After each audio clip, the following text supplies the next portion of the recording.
भक्ति में जाओ या किसी पुण्य जगह पर, धर्म की जगह पर आप जाएं तो सेवा जरूर करें। यहां पर भी मेरी माताएं बैठी हैं, मेरी जीजियां बैठी हैं, मेरे भाई लोग बैठे हुए हैं, उनसे निवेदन करेंगे कि अगर मौका लगे सेवा जरूर। जिसके चेस्ट में गांठ हो गई थी और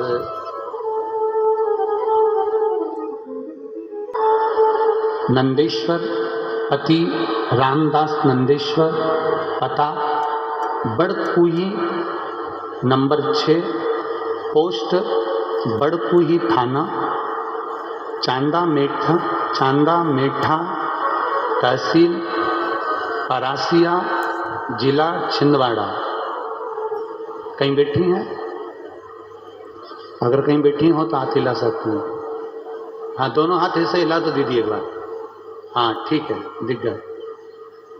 एक बार वापिस हाथ हिलाओ जी। मैं बाबा का क्या वर्णन करूं गुरुदेव। एक लोटा जल और एक बेलपत्री और पशुपति नाथ का मैं वर्णन नहीं कर सकता, शब्द नहीं है मेरे पास। गुरुजी 11/9/2017, अभी कौन सा साल चल रहा है? 2023। 11/9/2017 को मेरे चेस्ट में गठान हो गई। डॉक्टर ने कहा इसका ऑपरेशन होगा, जांच होगी, गठान बड़ी है, कोई कुछ कह नहीं सकते। गुरुदेव चेस्ट की वो गठान जो हुई उसका ऑपरेशन कराया। ऑपरेशन कराने के बाद डॉक्टर ने कहा था बड़ा रोग का विक्रम हो सकता है। ऑपरेशन होने के बाद डॉक्टर ने कहा अगर ये गठान वाली जगह पर पास में अगर वापिस गठान होती है तो फिर समझो कि रोग बढ़ा। और गांठ का ऑपरेशन हुआ, जांच हुई, पर डॉक्टर ने उस समय तो कह दिया कि ठीक है। 2017 में चेस्ट में गठान हुई। गुरुदेव 4/7/2020 को वापिस ऑपरेशन के बाद मेरे चेस्ट में फिर गठान हुई।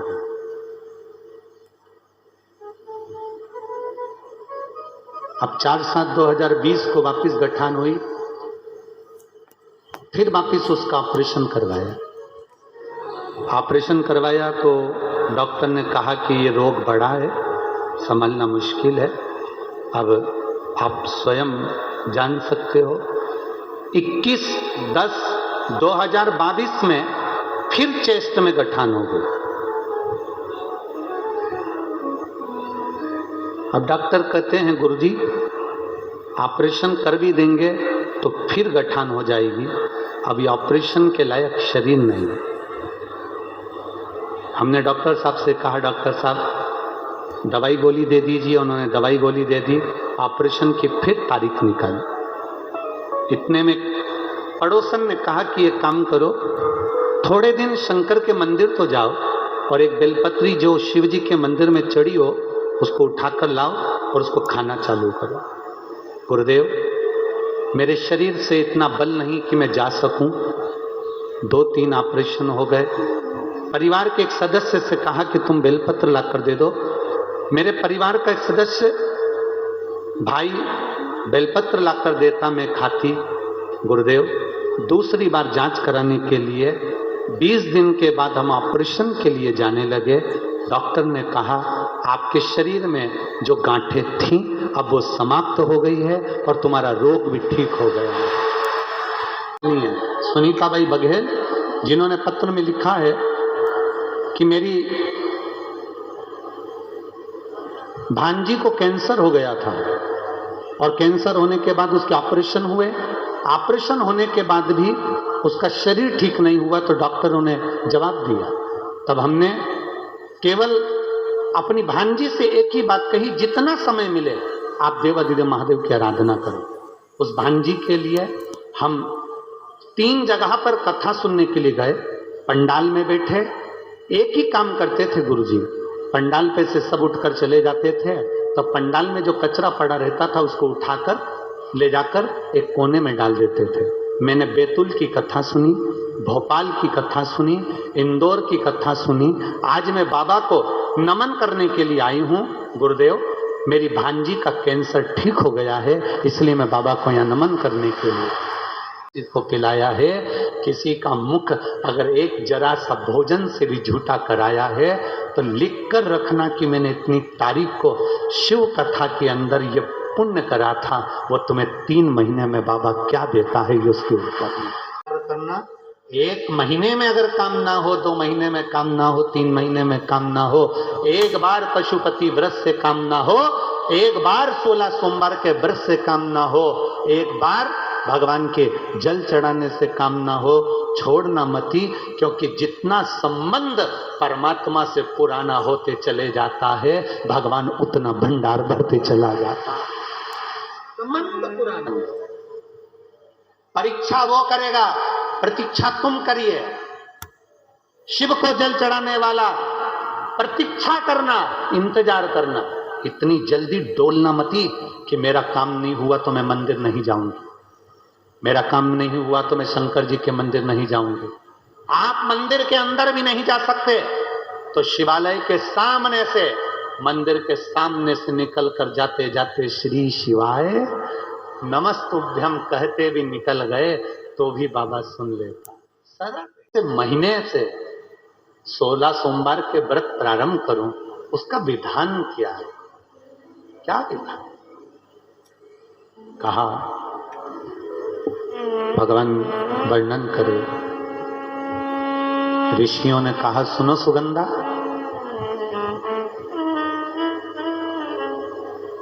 ये 16 सोमवार का व्रत कोई साधारण नहीं है। सुगंधा, संतान की प्राप्ति के लिए अगर 16 सोमवार का व्रत उठाया जाता है तो श्रावण के पहले सोमवार से उठाया जाता है। कब से उठाना चाहिए? श्रावण का पहला सोमवार। सुनो सुगंधा, यदि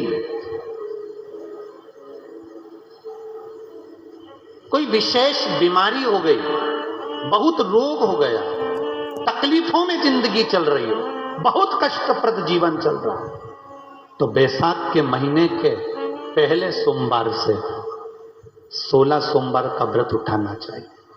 और सुनो सुगंधा, उत्तम वर, उत्तम घर, व्यापार, व्यवसाय, नौकरी, पद, प्रतिष्ठा,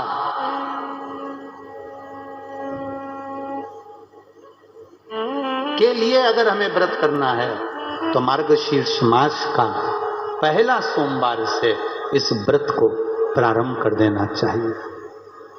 मार्गशीर्ष मास का पहला जो सोमवार हो उसमें इस व्रत को प्रारंभ कर लो। और सुनो सुगंधा, ये व्रत दोपहर के तीसरा जो पहर हो, प्रदोष काल, उस प्रदोष काल के समय पर आप इस शिवलिंग की पूजन अपने घर में पार्थिव बनाकर स्मरण कर कर भगवान देवाधिदेव महादेव के लिए प्रसाद तैयार कर कर, आप जिस भाव से भगवान शंकर का आटा सेक कर या चूरमा बनाकर या मलिदा बनाकर जो भी आप बना रहे हैं, उससे 3 हिस्से प्रसाद के इस 16 सोमवार के व्रत में भी होते हैं। कितने हिस्से होते हैं? 3 हिस्से। पशुपति व्रत में 16 सोमवार के व्रत में एक अंतर भारी है। पशुपति व्रत में 2 हिस्से मंदिर में रह जाते हैं, एक हिस्सा अपने साथ आता है और स्वयं को खाना पड़ता है। पर 16 सोमवार के व्रत में यह भाव है, एक हिस्सा भोलेनाथ का रहता है, दूसरा हिस्सा भक्तों के लिए, शिव भक्तों के लिए रहता है, और तीसरा हिस्सा आपके लिए रहता है। यदि पूरा ना पा सकें तो दूसरे को भी आपके हिस्से का प्रसाद दे सकते हैं, दान कर सकते हैं। अब आ जाओ, बड़ा सुंदर प्रसंग।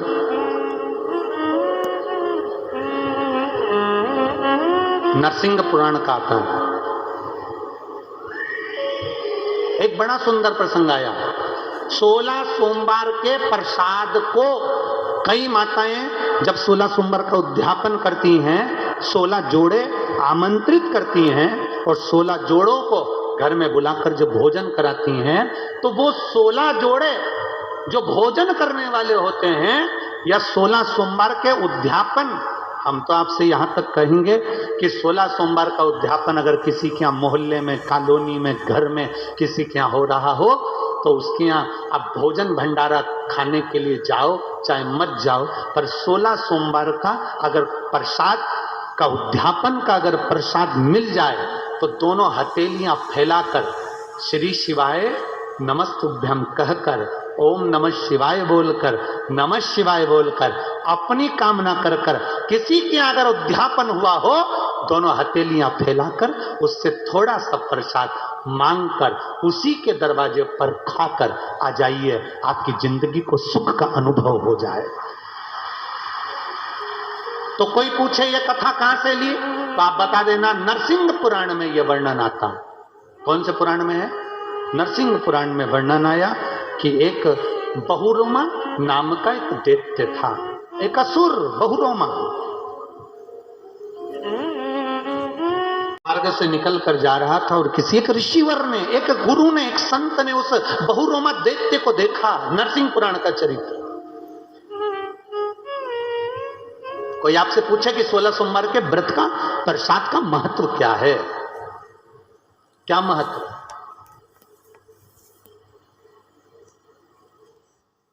बहुत ध्यान देना, यहाँ पे माताएं पशुपति व्रत करती हैं। मंदिर में आप जो प्रसाद के 2 हिस्से छोड़कर आती हो, बहुत सारी माताएं व्रत करती है और वहां प्रसाद के हिस्से रखे रहते हैं।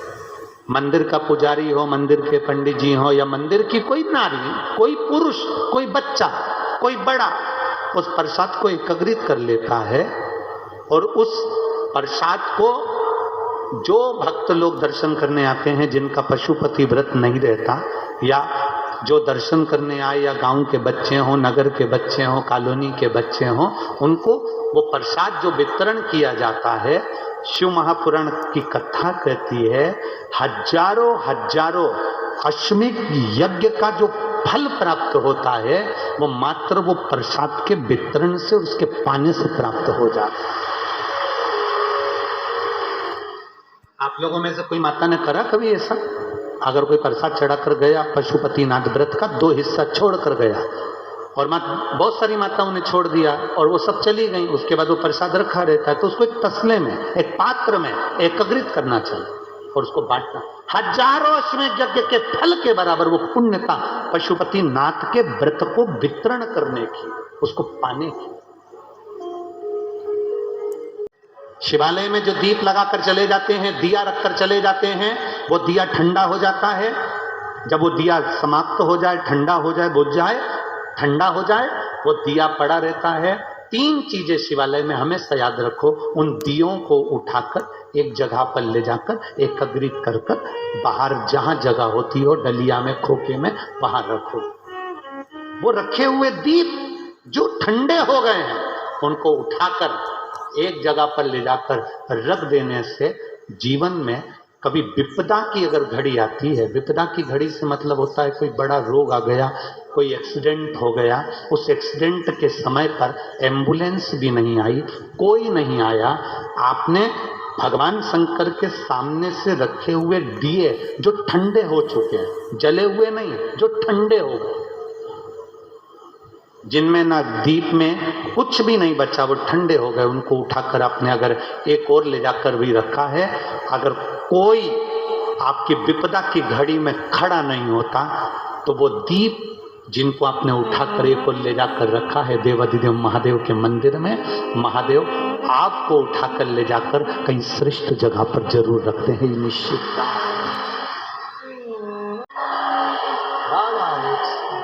उस दीप को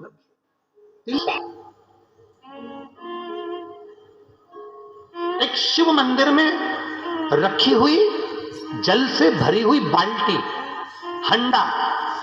अब हमें यहाँ छिंदवाड़ा का तो नहीं मालूम, ये शिव पुराण तो कहती है अपने घर से जल लेकर जाना चाहिए, आप लोग ले जाते हो ना, पर मंदिर के अंदर भी बाल्टी भर कर रखा रहता है पानी। यहाँ रखते हैं क्या कि कोई भक्त आए और उसको चढ़ाना हो तो वहां से भरकर, वो बाल्टी, वो हंडा अगर तुम्हें दिख रहा है कि खाली है और बावड़ी, कुआं, नल दूर है या बाहर है, तो प्रयास करना कि वो बाल्टी, वो हंडा, वो घगरा आप उसको भरकर मंदिर में जरूर रखकर आना। जितने लोग जल चढ़ाएंगे वो जल आपकी ओर से चढ़ा हुआ होगा, उसका फल अपने खा